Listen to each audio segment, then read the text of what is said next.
Hello guys, welcome back to the UPSC harbour. अब हम नया चैप्टर स्टार्ट करने जा रहे हैं, जिस चैप्टर में हम रॉक्स के बारे में पढ़ेंगे। रॉक साइकिल पढ़ेंगे, रॉक्स कितने तरीके की होती है, वो सब चीज़ें हम अब आने वाले 3 से 4 लेक्चर्स में कवर करेंगे। जो फर्स्ट लेक्चर है इसका रॉक्स का, इसमें हम कवर करेंगे कि रॉक एक्चुअल में होती क्या है और उसकी पेरेंट कैटेगरी जहाँ से रॉक का निर्माण शुरू होता है, दैट इज़ इग्नियस रॉक, उसके बारे में हम पढ़ेंगे। तो शुरू करते हैं। रॉक्स एक्चुअल में होते क्या हैं? तो रॉक्स हैं बेसिकली कॉम्पोजिशन बहुत सारे मिनरल्स का, जो कि केमिकली बॉन्डेड होते हैं। कहाँ मिलते हैं ये? मिलते हैं कैसे? हमें ये लावा से मिलते हैं, मॉल्टन मैग्मा से मिलते हैं, ठीक है। और फेल्ड्स्पार और क्वार्ट्ज जो हैं बहुत ही ज़्यादा कॉमन इसमें पाए जाते हैं मिनरल्स। तो अब एक्चुअली फॉर्म होते कैसे हैं ये समझना पहले ज़रूरी है। जो भी चीज़ बनी है, रॉक्स जो भी बने हैं, अगर मैं उनके ओरिजिन पे जाऊँ तो उसका ओरिजिन है लावा, वोल्केनो से या फिर प्लेट के मूवमेंट से जो भी अंदर से लावा निकलता है, कोर से जो भी लावा निकलता है, वही ओरिजिन है रॉक्स के फॉर्मेशन का। तो वो जो इनिशियली जो पेरेंट रॉक एक बनता है, उसी रॉक की कैटेगरी को, जो लावा से इनिशियल रॉक बनता है, उसी रॉक की कैटेगरी को हम इग्नियस रॉक बोलते हैं। बहुत ही ये समझना इजी होगा कि जब वो रॉक ज़मीन के नीचे से निकल रहा है, जो उसकी फर्स्ट कैटेगरी है, जो मॉल्टन स्टेट में वो मिल रहा है, उसके अंदर काफ़ी सारे अलग अलग तरीके के कंपोजिशन होंगे मिनरल्स के भी, ठीक है। तो वो ये जो इनिशियल रॉक है, इसे हम इग्नियस रॉक बोलेंगे।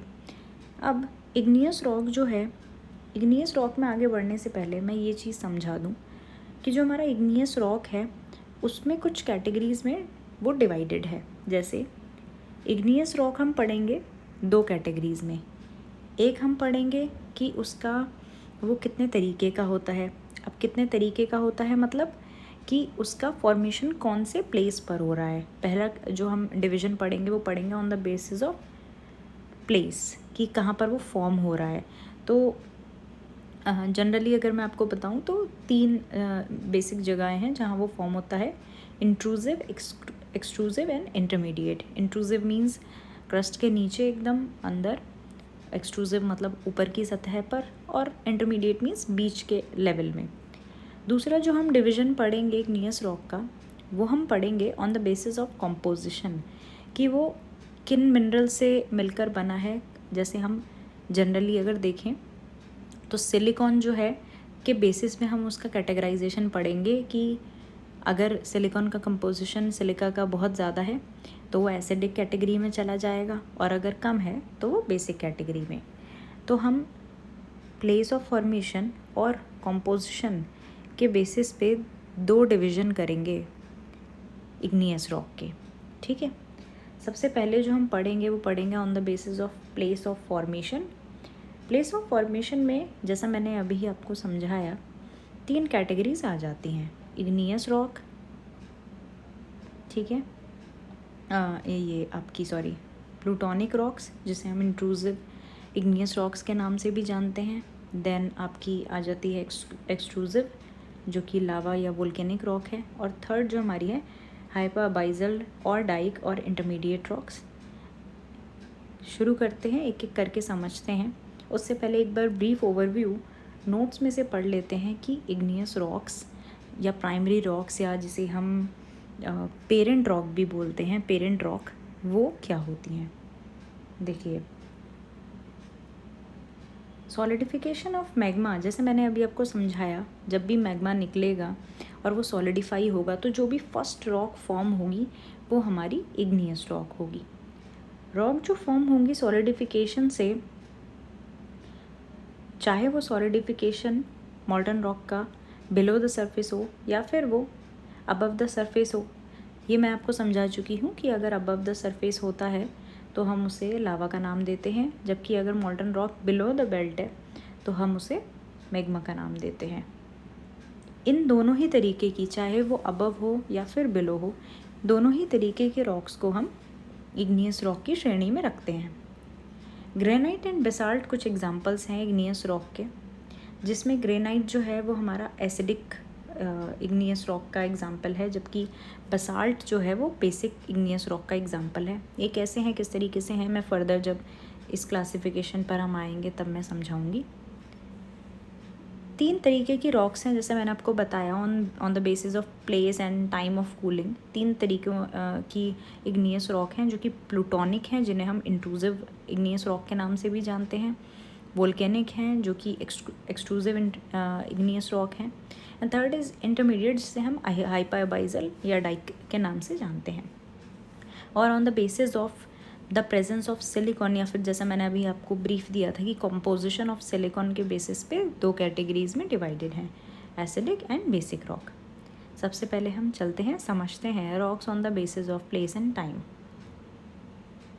देखिए, प्लूटोनिक रॉक पर आ जाते हैं। प्लूटोनिक मैंने जैसा आपको बताया, प्लूटोनिक या इंट्रूसिव, जो कि इंट्रूसिव से समझ में आ रहा होगा, जो क्रस्ट यानी सतह के नीचे फॉर्म हो रही हैं। अगर मैग्मा कूल डाउन हो रहा है कहाँ पर, डीपर डेप्थ पर या ग्रेटर डेप्थ पर या काफ़ी नीचे हमारी क्रिस्टल लेयर के, तो इन रॉक्स को हम इंट्रूसिव या प्लूटोनिक रॉक्स बोलेंगे, जिसमें एक एग्जांपल है ग्रेनाइट। ओके, ये हमें ज़मीन पर भी दिख सकती हैं, बट ये नेचुरली हमें ज़मीन पर नहीं दिखेंगी, हो सकता है अपलिफ्ट हो जाएं, उस केस में हमें दिख सकती हैं। मतलब अगर उसके नीचे और रॉक फॉर्म होती चली गई, उस केस में वो अपलिफ्ट हो सकती है। अब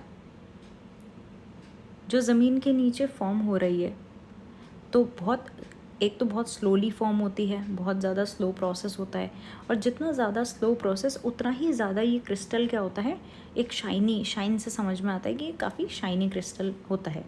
जैसे अगर आप इस डायग्राम को देखें तो यहाँ पर हम देखेंगे बहुत स्लो कूलिंग रेट है, यहाँ पे कूलिंग रेट बहुत स्लो होगा। ये जो है हमारी इंट्रूसिव यानी प्लूटोनिक रॉक्स हैं एक तरीके से, नीचे वाला पोर्शन। यहाँ पर कूलिंग रेट जो है बहुत स्लो है। क्यों है स्लो? क्योंकि ऑलरेडी यहाँ पे बहुत हीट है, ज़मीन के नीचे बहुत ज़्यादा हाई टेम्परेचर है ना, मॉल्टन मैग्मा है आपका, तो उस जोन में ऑलरेडी बहुत ज़्यादा हाई टेम्परेचर है, हाई प्रेशर है, तो कूलिंग का रेट क्या होगा, काफ़ी स्लो होगा। कूलिंग का रेट जितना स्लो होगा, जितना ज़्यादा वक्त लगेगा उसे स्लो होने में, उतना ही वो क्रिस्टल के साइजेस काफ़ी शाइनी और बड़े साइजेस के बनेंगे। जैसा कि यहाँ पे हम ये पढ़ते हैं कि ये जो मैग्मा है, मैग्मा जो बेड फॉर्म कर लिया है इसने एक तरीके से, इसको हम बोलते हैं, इसका नाम है बेथोलिथ। क्या नाम है इसका? बेथोलिथ। ठीक है, ये जो बेथोलिथ है यानी एक तरीके से मॉल्टन मैग्मा का इसने बेड फॉर्म कर लिया है। बेड कहाँ फॉर्म किया होगा? बिल्कुल जहाँ डीपर डेप्थ्स होंगी, ग्रेटर डेप्थ्स होंगी, वहाँ पर। इसका नाम हमने दिया है बेथोलिथ। ओके, ये थी हमारी प्लूटोनिक रॉक्स। ग्रेनाइट इसका एक बेहतरीन एग्जाम्पल है। उसके बाद जो हमारी सेकेंड कैटेगरी आती है वो है एक्सट्रूसिव इग्नियस रॉक, लावा और वॉल्केनिक रॉक्स। वो रॉक जो कि लावा या वॉल्केनिक इरप्शन के दौरान इरप्ट हुई हैं। ये क्या है? Sudden cooling of magma. इसमें बहुत ज़्यादा फास्टर होगी कूलिंग ऑफ मैग्मा, क्योंकि ऑब्वियसली ये अबव द सरफेस है, और अगर बिलो द सरफेस भी बोलें तो ये डीपर डेप्थ्स में नहीं है, ये closer to the crystal layer है। बहुत ज़्यादा छोटे पार्टिकल्स एक तरीके से छोटे साइज़ के बनेंगे, बड़े क्रिस्टल्स ना बन के छोटे रॉक्स बनेंगे, और बहुत ज़्यादा रैपिड कूलिंग होने के कारण यहाँ हमें क्रिस्टलाइजेशन देखने को नहीं मिलेगा। याद रखें, क्रिस्टलाइजेशन मिलेगा सिर्फ स्लो कूलिंग के दौरान। और स्लो कूलिंग कहाँ होगी? स्लो कूलिंग होगी बहुत ज़्यादा डीपर डेप्थ्स में, यानी प्लूटोनिक या इग्नियस रॉक्स के केस में। अगर हम ऊपरी सतह की बात करें तो वहाँ सडन कूलिंग होगी, क्योंकि ऑलरेडी वो एक काफ़ी ऊपर है, बहुत ज़्यादा हाई प्रेशर या हीट वहाँ नहीं है, और इन्वायरमेंट के कांटेक्ट में आएगी तो एटमॉस्फेयर के कांटेक्ट में आके काफ़ी जल्दी कूल डाउन होने लगेगी। जितना जल्दी वो कूलिंग होगी, क्रिस्टलाइजेशन वो नहीं हो पाएगा और हमें फाइन ग्रेन के रॉक्स मिलेंगे। इन्हीं तरीके के रॉक्स को हम एक्सट्रूसिव या वोल्केनिक रॉक्स बोलते हैं, और इन्हें हम बेसाल्ट भी बोलते हैं। बेसाल्ट क्यों बोलते हैं? ये भी मैं आपको समझाऊंगी। डेक्कन ट्रैप्स, हमारा जो इंडियन पेनिनसुला का डेक्कन ट्रैप है, डेक्कन रीजन है, वो इसी बेसाल्टिक रॉक से बना हुआ है। Basic rocks contain greater proportion of basic oxides, काफ़ी ज़्यादा मात्रा में होते हैं इनमें। ये एसिड और बेसिस गाइस बहुत, मैं अभी आपको कैटेगराइजेशन जब होगी इसकी on the basis of composition of silicon, उसमें बहुत अच्छे से समझा दूंगी, तो ये बिल्कुल भी डिफ़िकल्ट नहीं रह जाएगा। इसका एग्जांपल है एल्यूमिनियम, मैग्नीशियम, आयरन और डेंसर और डार्कर कलर के जो भी ऑक्साइड्स हैं वो। अब थर्ड जो है हमारा वो है हाइपावाइजल और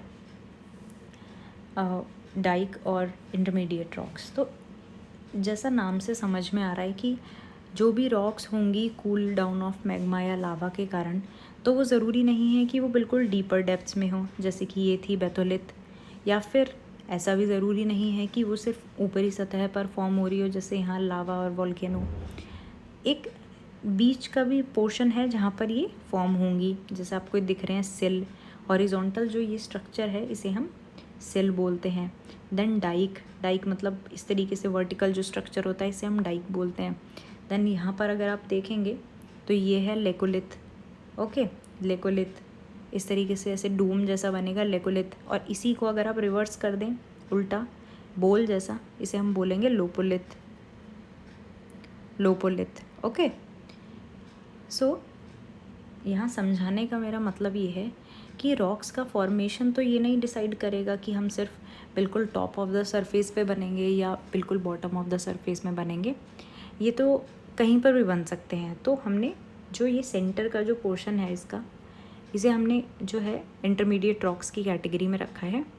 यहाँ पर एग्जांपल्स आपके काफ़ी सारे आ जाते हैं, जैसे डाइक है, वर्टिकल जो रॉक फॉर्म हो रहा है लावा के फ्लो से, देन सिल है, देन लेकोलिथ है, लोपोलिथ है जो इस तरीके से होगा लोपोलिथ। ओके, ये मैंने आपको समझाया है ऑलरेडी कि ये जो रॉक्स होंगे ये इन बिटवीन होंगे डीप सीटेड प्लूटोनिक बॉडीज़ और सरफेस पे एक्सट्रूसिव यानी जो लावा है उसके।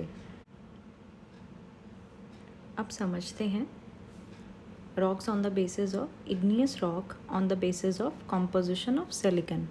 तो मैंने बताया है कि सिलिकन के कॉम्पोजिशन के आधार पर दो कैटेगरीज़ में ये रॉक डिवाइडेड हैं, जिसमें आ जाती है acidic rock and basic rock. अब एसिडिक रॉक में क्या है कि अब क्यों ये डिवाइडेड हैं, तो इनका जो डिवीज़न है वो सिलिकन के कितना कंटेंट है, कितना परसेंटेज प्रेजेंट है रॉक के अंदर, उसके बेसिस पर ये डिवाइडेड है। जैसे एसिडिक रॉक की अगर हम बात करें तो उसमें सिलिका जो कि मेनली है क्वार्ट्ज या फेल्ड्स्पार, वो अप टू 80% आपको मिलेगा, यानी मेजॉरिटी जो है रॉक के अंदर जो प्रेजेंट है मिनरल, वो क्या है, सिलिका है। तो वो कैटेगरी ऑफ रॉक को हम एसिडिक रॉक की कैटेगरी में रखेंगे। बाकी जो भी बचा हुआ है वो हो सकता है एल्यूमिनियम, एल्कलाइज, मैग्नीशियम, आयरन ऑक्साइड या फिर लाइम। ये जो होती हैं rocks have laser content of heavier minerals. जो हेवियर मिनरल्स होते हैं जो कि हमारा आयरन, मैग्नीशियम, एल्यूमिनियम है, इनकी ये क्या होते हैं, लेसर होते हैं, इसीलिए ये काफ़ी कम डेंस होती हैं और ये हल्की होती हैं, लाइटर होती हैं कलर में, कलर इनका काफ़ी लाइट होता है। ओके, अब मैं एक बार आपको अच्छे से समझाती हूँ होता क्या है। जितना ज़्यादा सिलिका का कंटेंट होगा उतना ही कम ये मूव करेंगे, उतना ही ज़्यादा ये एसिडिक जो रॉक्स होते हैं, जितना ज़्यादा सिलिका का कंटेंट होता है उतना ही ज़्यादा ये स्लो मूवमेंट शो करते हैं,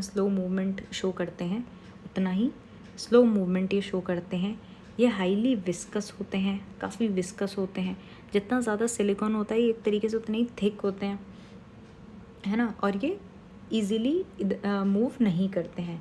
इस वजह से हमें ये वाली रॉक्स ज़्यादातर हमें बिलो द सरफेस देखने मिलते हैं, क्योंकि ये बहुत ज़्यादा मूव नहीं कर पाते। इनका कलर लाइट होता है क्योंकि ज़्यादा मूव ना करने की वजह से ये ज़मीन के नीचे ही ज़्यादा देखने मिलते हैं, और वहाँ पर क्योंकि बहुत स्लो हीटिंग होती है, बहुत ज़्यादा स्लो कूलिंग होती है, बहुत स्लो कूलिंग होने के कारण ये क्रिस्टल फॉर्म करने लगते हैं, जैसा मैंने अभी आपको समझाया था। ज़्यादा एक्सेस ऑफ सिलिकॉन होने की वजह से acid magma cool fast and it does not flow and spread far away. ज़्यादा सिलिकॉन होने की वजह से ये क्या करता है, फ्लो नहीं कर पाता है इधर उधर, इनका मूवमेंट स्लो होता है, ये हाईली विस्कस होते हैं और बहुत ज़्यादा फैल नहीं पाते हैं, बहुत ज़्यादा फ्लो नहीं कर पाते हैं। High mountains are formed, high mountains इसकी मदद से फॉर्म होते हैं। ग्रेनाइट, क्वार्ट्स और फेल्ड्स्पार इसके टिपिकल एग्जाम्पल्स हैं। देन आते हैं बेसिक रॉक पे। बेसिक रॉक में सिलिकॉन का कंपोजिशन काफ़ी कम होता है और क्योंकि सिलिका का कंपोजिशन कम है तो बाकी के जो भी कंटेंट है उसका कंपोजिशन काफ़ी ज़्यादा हो जाता है, जैसे आयरन ऑक्साइड, एल्यूमिनियम, एल्कलाइज पोटेशियम। काफ़ी कम लो सिलिका कंटेंट होने के कारण जो पेरेंट रॉक है वो बहुत स्लोली कूल होता है और दूर तक फैल जाता है। दूर तक फैलने के कारण ही इस तरीके के रॉक्स के हमें प्लेट्यूज यानी पठार देखने को मिलते हैं। सिलिका का कंटेंट कम होने के कारण ये इजीली फ्लो करने लगता है। इसके अंदर काफ़ी हैवी और डार्क जो हैं एलिमेंट्स प्रेजेंट होते हैं, जो कि हमारे आयरन हो गए, मैग्नीशियम हो गए। ये इजीली वेदर्ड हो जाते हैं, इजीली इरोड हो जाते हैं क्योंकि बहुत ज़्यादा हार्ड नहीं होते हैं। जैसे इसके एग्जांपल्स हैं बेसाल्ट, गैब्रोड, डेलोराइट, ये इसके टिपिकल एग्जांपल्स हैं। तो हमने क्या क्या समझा एक बार रिवाइज कर लेते हैं।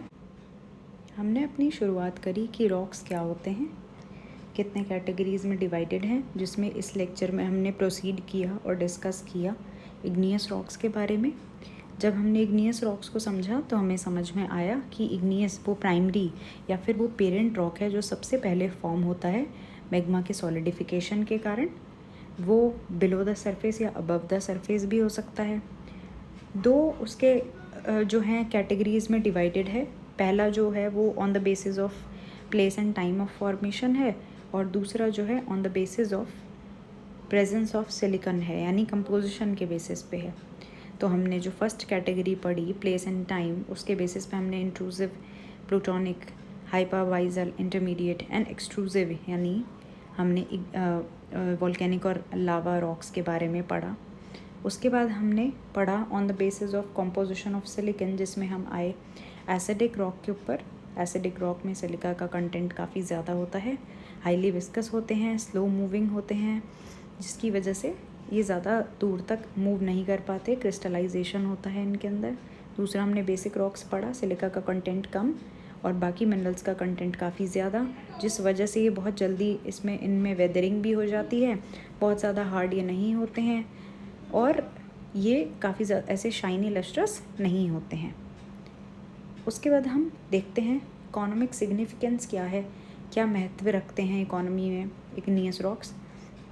इग्नियस रॉक्स जो हैं मैग्मा का चीफ सोर्स हैं, यानी एक तरीके से जो है पेरेंट चीफ सोर्स हैं मेटल ओर्स का, यानी जिसकी मदद से हमें आगे जो भी रॉक्स मिलने वाली हैं वो सब का जो सोर्स है, जो पेरेंट है, पेरेंट रॉक इग्नियस रॉक हैं। ओके, ज़्यादातर सभी के मिनरल्स हैं ग्रेट इकोनॉमिक वैल्यू के, जैसे कि iron, nickel, copper, lead, zinc, chromite, magnesium, gold, diamond and platinum. ये सभी हमें किस में मिलते हैं, ये हमें इग्नियस रॉक में मिलते हैं। तो ये हमने इकोनॉमिक्स, ये बहुत ज़रूरी नहीं है बट आप पढ़ सकते हैं ये एक दो पॉइंट्स भी। सो इस लेक्चर में हमने समझा इन डेप्थ इग्नियस रॉक के बारे में। अगले लेक्चर में हम कवर करेंगे सेडिमेंट्री रॉक और उससे नेक्स्ट लेक्चर में मेटामॉर्फिक रॉक के बारे में। अगर आपको ये लेक्चर अच्छा लगा हो तो लाइक कीजिए, इस चैनल को सब्सक्राइब कीजिए और जुड़े रहिए। Thank you for attending, keep learning.